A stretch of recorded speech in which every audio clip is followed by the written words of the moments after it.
Hello everyone, how are you all. This is Sakshi Agarwal. I welcome you all on मेहनती बच्चे। सो ਅੱਜ ਇਸ video ਦੇ ਵਿੱਚ ਆਪਾਂ PSSB ਦੇ ਆਉਣ ਵਾਲੇ ਐਗਜ਼ਾਮਸ ਦੇ ਲਈ ਇੰਗਲਿਸ਼ ਦੇ ਉੱਪਰ MCQs ਡਿਸਕਸ ਕਰਾਂਗੇ। ਬੇਸਿਕਲੀ ਅੱਜ ਆਪਾਂ ਫਿਲ ਇਨ ਦਾ ਬਲੈਂਕਸ ਦੇਖਾਂਗੇ ਕਿਹੜੇ ਟੌਪਿਕ ਦੇ ਉੱਪਰ, ਪ੍ਰੈਪੋਜੀਸ਼ਨ ਦੇ ਉੱਪਰ। ਠੀਕ ਹੈ, ਇਹ ਕੁਐਸਚਨਸ ਤੁਹਾਡੇ ਬਹੁਤ ਕੰਮ ਆਣਗੇ। ਹੋ ਸਕਦਾ ਇਹਨਾਂ ਵਿੱਚੋਂ ਕੁਐਸਚਨਸ ਡਾਇਰੈਕਟਲੀ ਆ ਜਾਣ। ਜਿਹੜੀ ਇਹ ਸੀਰੀਜ਼ ਚਲਾਈ ਜਾ ਰਹੀ ਹੈ ਉਹਨੂੰ ਅੱਛੇ ਤਰੀਕੇ ਨਾਲ ਜ਼ਰੂਰ ਦੇਖਿਆ ਕਰੋ। ਸੋ ਇੱਕ ਚੀਜ਼ ਮੈਂ ਤੁਹਾਨੂੰ ਹੋਰ ਦੱਸਣਾ ਚਾਹੁੰਦੀ ਹਾਂ, ਅੱਜ फुल फ्लैज कोर्स है जो PSSB एग्जाम ਲਈ ਉਹ ਵੀ ਲਾਂਚ ਹੋਣ ਜਾ ਰਿਹਾ ਹੈ। ਸੋ ਦੀ ਡਿਟੇਲਸ ਤੁਸੀਂ ਲੈ ਸਕਦੇ ਹੋ। ਓਕੇ, ਉਹ ਜਲਦੀ ਹੀ ਵੀਡੀਓ ਹੈ ਜਿਹੜੀ ਉਹ ਚੈਨਲ ਦੇ ਉੱਪਰ ਅਪਲੋਡ ਹੋ ਜਾਊਗੀ। ਸੋ ਸਟੇ ਟਿਊਨਡ। ਅਗਰ ਅੱਛਾ ਲੱਗਦੀਆਂ ਵੀਡੀਓਜ਼ ਤਾਂ ਲਾਈਕ ਕਰੋ ਚੈਨਲ ਨੂੰ ਤੇ ਆਉਣ ਵਾਲੀ ਨੋਟੀਫਿਕੇਸ਼ਨਸ ਦੇ ਲਈ ਚੈਨਲ ਨੂੰ ਸਬਸਕ੍ਰਾਈਬ ਜ਼ਰੂਰ ਕਰੋ। ਸੋ ਸਟਾਰਟ ਕਰਦੇ ਹਾਂ ਅੱਜ ਦੀ ਡਿਸਕਸ਼ਨ। ਸੋ ਸਭ ਤੋਂ ਪਹਿਲਾ ਕੁਐਸਚਨ ਹੈ, the child slipped the well, in the well, under the well, into the well ਜਾਂ ਫਿਰ ਬਿਲੋ ਦ ਵੈਲ। ठीक है, हुण इहदे विच देखो अंडर ते बिलो तो आई थिंक तुसीं एलिमिनेशन मैथड नाल एलिमिनेट कर दोगे, हर कोई कर दूगा। हुण इहदे विच जिहड़े ऑप्शंस बच गए ए ते सी, दैट इज इन या इनटू, इहदे विच कन्फ्यूजन होगी the child slipped in the well या इनटू द वैल। ठीक है, हुण देखो जदों जिहड़ी प्रैपोजिशन इनटू है वो इत्थे करैक्ट आंसर है, क्योंकि इनटू दा मतलब की हुंदा है इनसाइड समथिंग। ठीक है, सो ते जिहड़ी अपने कोल वर्ड स्लिप्ड है, ठीक है, उस तो बाद आपां प्रैपोजिशन इनटू दा यूज करते हैं। सो स्लिप इनटू मतलब की हुंदा है कि किसी सिचुएशन दे विच एंटर करना या किसी बैड सिचुएशन दे विच एंटर करना। ओके, सो इत्थे क्या आऊगा, the child slipped into the well.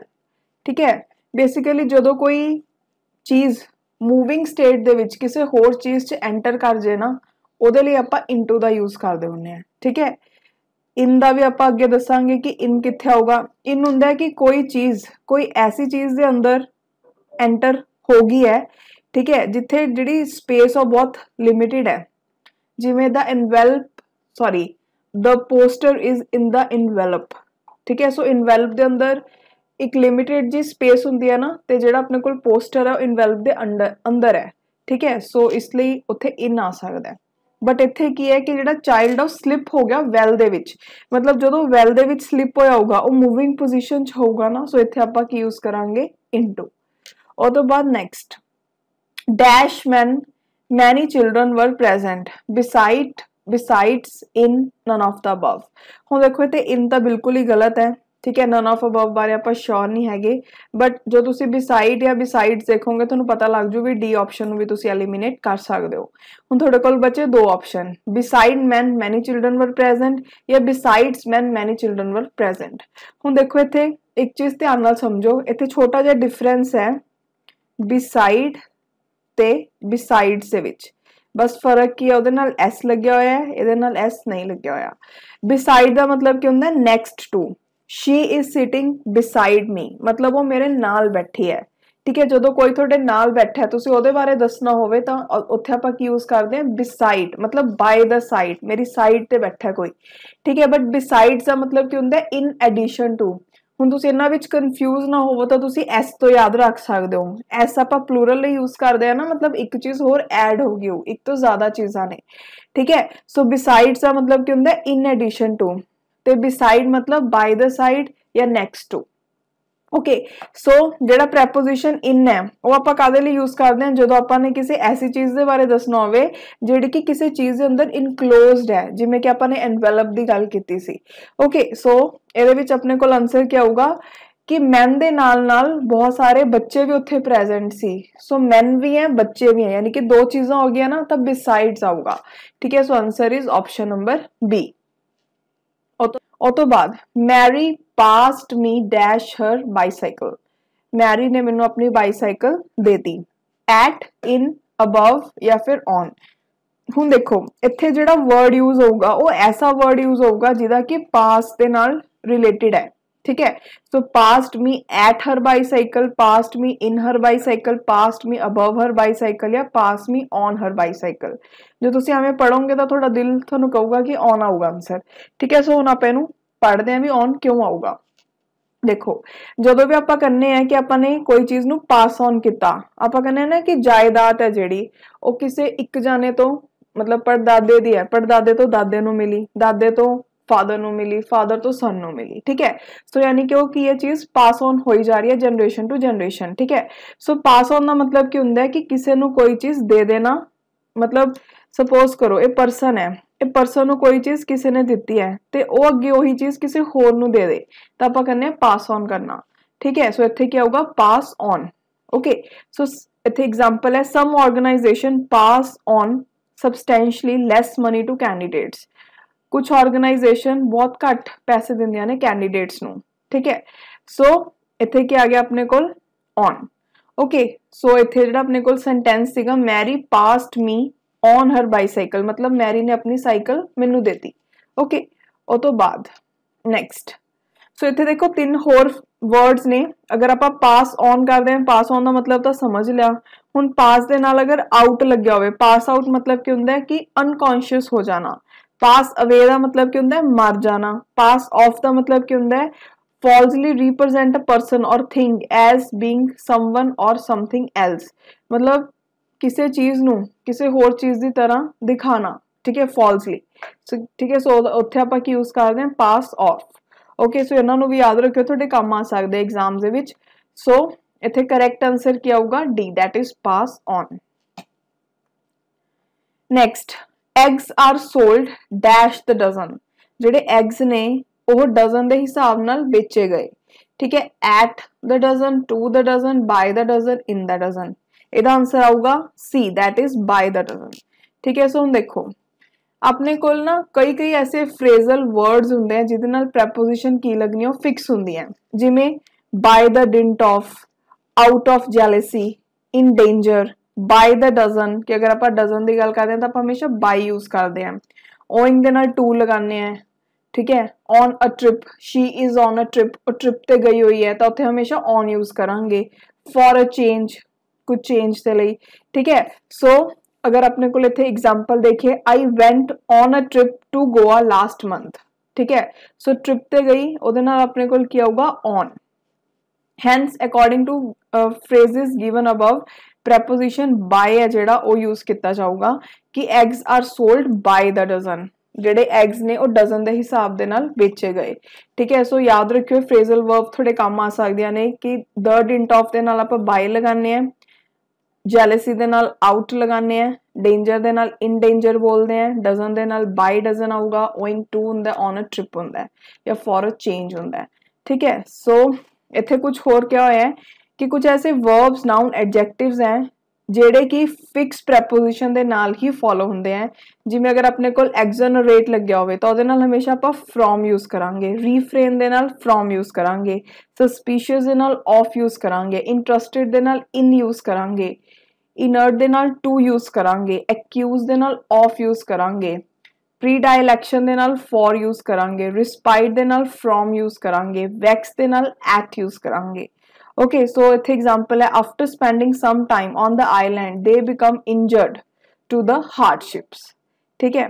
So next हुण इत्थे अपने कोल क्या होगा eggs are sold by the dozen. और तो बाद देखो नैक्सट अपने कोल है it is 9 o'clock dash my watch. हुण इत्थे भी हमेशा की लगावांगे आपां बाय, ठीक है। जो आपां ने टाइम दसना होवे भी मेरी घड़ी च इन्ना टाइम होया तो उत्थे आपां बाय यूज करते हैं। ये बहुत इंपॉर्टेंट है तो बहुत सारे एग्जाम्स दे विच क्वेश्चन आम देखने को मिलता है, ओके। सो देखो जिहड़ा बाय है, बाय मतलब हुंदा है बाय मीनस ऑफ समथिंग और समवन। इन दा तुहानूं मैं दस ही दिता कि जदों आपां ने किसी चीज़ की पोजीशन किसी चीज़ के अंदर दसनी होवे, ठीक है, तो आपां इन यूज करते हैं। एट कित्थे यूज करते हैं जदों आपां कोई पोजीशन की लोकेशन की गल करनी होवे, ठीक है। इनटू यूज करते हैं कि वो रूट बारे दसन दे लई जिहड़ा कि किसी बंदे ने अपनाया किसी चीज़ के अंदर जाण दे लई। जिवें स्टार्टिंग च आपां ने गल कीती the boy slipped into the well, ठीक है। सो उत्थे इनटू आया सी। सो वॉच दे नाल हमेशा की यूज करांगे बाय माई वॉच, याद रखियो इंपॉर्टेंट है। उस तो बाद नैक्सट देखो do you usually go out dash Saturday evenings. की तुसी सैटरडे इवनिंग्स ते यूजली बाहर जाने हो in Saturday evening, at Saturday evening, on Saturday evening या विद इन सैटरडे इवनिंग। हुण इत्थे देखो काफ़ी इंटरेस्टिंग है। सब तो पहले आंसर क्या होगा ऑन सैटरडे इवनिंग। देखो हुण इत्थे अपने कोल 4 वर्ड्स है इन, एट, ऑन ਤੇ विदिन। ਹੁਣ ਇਹਨਾਂ ਚਾਰਾਂ ਦੇ ਆਪਾਂ ਪਰਸਪੈਕਟਿਵ ਨਾਲ ਦੇਖਦੇ ਹਾਂ ਕਿ ਇਹਨੂੰ ਆਪਾਂ ਨੇ ਕਿਹੜੇ ਟਾਈਮ ਦੇ ਨਾਲ ਯੂਜ਼ ਕਰਨਾ ਹੈ। ਇਨ ਕਦੋਂ ਯੂਜ਼ ਕਰਾਂਗੇ ਜਦੋਂ ਆਪਾਂ ਮੰਥਸ ਦੀ ਗੱਲ ਕਰੀਏ, ਈਅਰਸ ਦੀ ਗੱਲ ਕਰੀਏ, ਸੈਂਚੁਰੀਜ਼ ਦੀ ਗੱਲ ਕਰੀਏ, ਮਤਲਬ ਕਾਫੀ ਜ਼ਿਆਦਾ ਲੌਂਗ ਪੀਰੀਅਡ ਦੀ ਗੱਲ ਕਰੀਏ, ਠੀਕ ਹੈ, ਤਾਂ ਆਪਾਂ ਉੱਥੇ ਯੂਜ਼ ਕਰਦੇ ਇਨ। ਓਕੇ, ਐਟ ਕਦੋਂ ਯੂਜ਼ ਕਰਦੇ ਜਦੋਂ ਆਪਾਂ ਨੇ ਕੋਈ ਪ੍ਰੀਸਾਈਜ਼ ਟਾਈਮ ਦੀ ਗੱਲ ਕਰਨੀ ਹੋਵੇ, ਐਟ 7 o'clock, ਐਟ 8 o'clock, ਆਪਾਂ ਨੂੰ ਪ੍ਰੋਪਰ ਟਾਈਮ ਪਤਾ ਹੈ ਨਾ। ऑन यूज करते जो आप डेज नू या फिर डेट्स नू इंडिकेट करते हैं, जिमें कि sentence they which do you usually go out on Saturday evenings, ठीक है। सो आप पर्टिकुलर डे की गल कर रहे हैं। विद इन हुंदा है कि किसी पर्टिकुलर टाइम पीरियड दे विच जो दसना होवे उहदा आपां विद इन यूज करते हैं, ठीक है। सो याद रखियो इन, एट, ऑन, विद इन कदों कदों यूज करते हैं। Next, the area is dash close circuit television surveillance, the area is over, into, about या under। सो ਇਹਦਾ आंसर क्या होगा अपने को डी, दैट इज अंडर, ठीक है।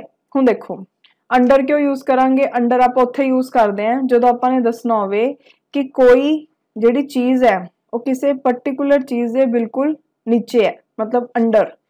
the man is sitting under the tree, ठीक है। सो ट्री दे नीचे बैठा है। जिमें dog is under the table, जेड़ा डॉग है वो टेबल दे नीचे बैठा है। ओके, सो जेड़ा अपने को इत्थे प्रेपोजिशन है कि जेड़ा एरिया है वो क्लोज सर्किट टेलीविजन सर्विलियंस दे अंडर है, ठीक है। मतलब ये एरिया दे विच ऊपर की चल रही है, सर्विलियंस चल रही है। सो ये एरिया उहदे बिल्कुल डायरेक्टली नीचे है। सो इत्थे अपने को क्या होगा, अंडर। ओके, सो देखो ओवर कितने यूज करते हैं, ओवर अगर अपने वर्टिकल पोजीशन के लिए यूज करना है, जिमें fan is moving over the table, जेड़ा फैन है वो टेबल के ऊपर मूव कर रहा है, ठीक है। और तो बाद या फिर आप इन्हू कितने यूज करते हैं, समवन और something covering, she put her hands over her years, उन्हें अपने हाथ अपने कन्ना ते एवें रख ले, ठीक है, उन्हें कवर करन दे लई। सो उत्थे भी अपने कोल ओवर दा यूज करांगे। और तो बाद इनटू, इनटू नु यूज किया अंदर शो करन दे लई कि कोई चीज अंदर है। इनटू बारे आप इन्नी बार पढ़ चुके हो, तुहानू समझ आ गया होगा। जिवें the cat is into the hutch, जिहड़ी कैट है हच दे अंदर है, ठीक है। सो अपने कोल इत्थे की यूज होगा, under. Then next, she has great affection dash her grandchildren, मतलब उन्होंने अपने ग्रैंड चिल्ड्रन नाल बहुत ज्यादा प्यार है। Affection with in, affection into, affection against, affection for. Affection जिहड़ा वर्ड है इहदे नाल हमेशा आपां प्रेपोजिशन फॉर दा यूज करते हैं, ठीक है। सो आंसर क्या होगा, option number D.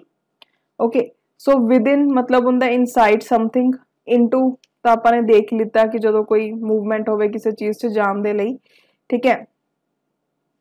The movement और action with the result that कोई चीज है या कोई पर्सन है वो इनक्लोज हो जाए, सराउंड कर दे किसी चीज दे नाल, ठीक है। अगेंस्ट मतलब हुंदा इन अपोजिशन टू समवन और something. For means with the object or purpose of, it indicates suiting of purpose for something, someone। okay, so affection for।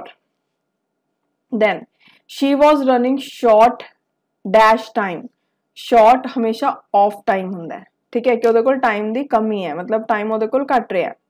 So eight नू यूज करते हैं पॉइंट आउट करने के लिए specific time, ठीक है। Of नू यूज करते हैं कंसिस्टिंग ऑफ समथिंग या कंटेनिंग ऑफ समथिंग, मतलब उहदे कोल लिमिटेड टाइम है, इत्थे आपां इह दस रहे इहदे नाल। विद हुंदा अकंपनीड बाय समवन और समथिंग, जिवें राम इज कमिंग विद शाम, कि जिहड़ा राम है वो शाम दे नाल आ रहा है। सो उत्थे आपां विद यूज करांगे, ठीक है। फॉर है जिहड़ा वो आपां यूज करते हैं किसी ऑब्जेक्ट दे लई या किसी दा आपां ने पर्पस दसना होवे या फिर आपां कॉज या रीजन दे लई यूज करते हैं, ठीक है। इंडिकेट करदा है पर्पस किसी चीज लई या किसी पर्सन दे लई। Okay, so she was running short of time. Okay, next है he was astonished dash his failure, इत्थे की यूज करांगे D, that is at, because astonish word दे नाल हमेशा आपां प्रेपोजिशन एट दा यूज करते हैं। ओके, सो ਇਹਦੇ ਨਾਲ ਹੀ ਜਿਹੜੇ ਅੱਜ ਦੇ ਆਪਣੇ ਪ੍ਰੈਪੋਜੀਸ਼ਨ ਦੇ ਕੁਐਸਚਨਸ ਉਹ ਫਿਨਿਸ਼ ਹੁੰਦੇ ਆ। ਸੋ ਮਿਲਾਂਗੇ ਨੈਕਸਟ ਸੈਕਸ਼ਨ ਦੇ ਵਿੱਚ। ਆਈ ਹੋਪ ਤੁਹਾਨੂੰ ਸਾਰੇ ਸਮਝ ਆ ਗਏ ਹੋਣਗੇ ਅੱਜ ਦੇ ਕੁਐਸਚਨਸ ਜੋ ਵੀ ਆਪਾਂ ਨੇ ਡਿਸਕਸ ਕੀਤੇ। So thank you so much, ਮਿਲਦੇ ਹਾਂ ਜਲਦੀ ਹੀ, ਸਟੇ ਟਿਊਨਡ।